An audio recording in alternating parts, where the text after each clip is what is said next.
Brooksaw Antiques here. Today we have this 1966 Royal Aristocrat vintage portable typewriter. I'm going to show you how to use the functions and make sure they all work. Up top are the margins, and you just push them down and move them like this. I'm going to set this left margin on the edge here of the platen and the right one close to the edge so I have as much clearance as possible. That's about the length of a page. Maybe even move this one all the way to the end.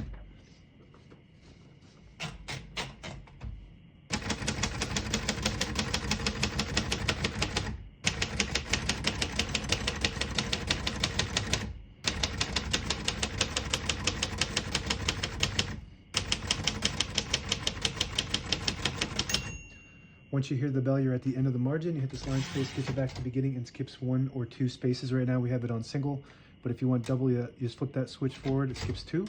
We're going to keep that on single, and I was able to type all the keys on the keyboard on one line because this has Elite typeface, which prints 12 characters per inch. So on this next line, I'm going to print a sentence in red. Right now we have it on the B, which stands for black, which is the top portion of the ribbon. When you push it up, it's R for red.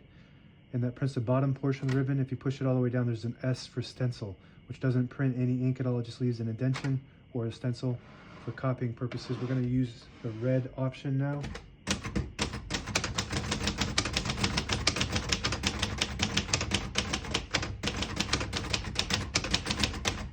Nice typing machine. Really nice looking print.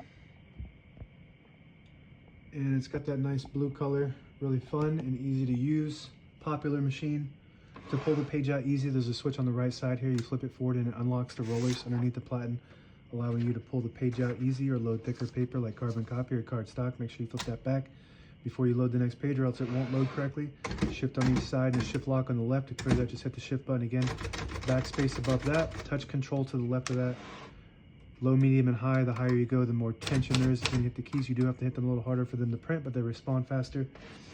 Column on the right, which is the same as the tab function. Right now we just have one tab set in the middle. There's a few tabs set. So I'm going to go ahead and clear all those by hitting column clear. And this has a very low drag.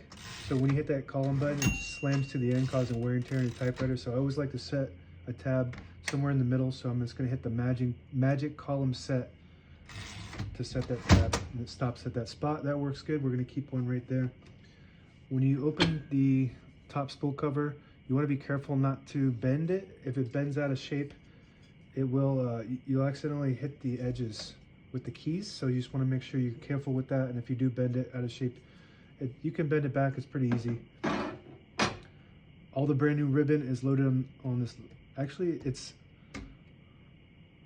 loaded on the right. It's usually loaded on the left, but it's been pulling pretty strong. This is a very strong pull.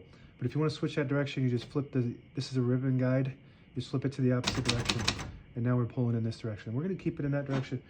As you can see, this one turns about a quarter of a turn. So it'll fill up and reset itself pretty often. So this just snaps back in. It's got those 2 little poles that go into these 2 brackets and just go straight down in there like that.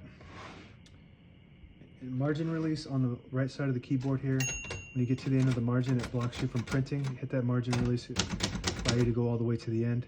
We're going to move the color back to black. Carriage release behind this knob here.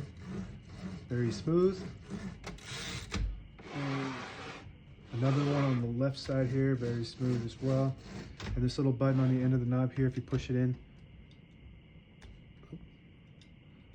So, yep, there you go. You push it in, it'll disable the spacing so you can get to an exact spot on the page. You let it go, you get those clicks. Each one of those clicks is a half a space, and the same concept with this lever here. If you push that down, it'll disable the spacing. Push it up, you get the clicks. And that's it. Now available on eBay or Etsy. Search Brooksaw Antiques.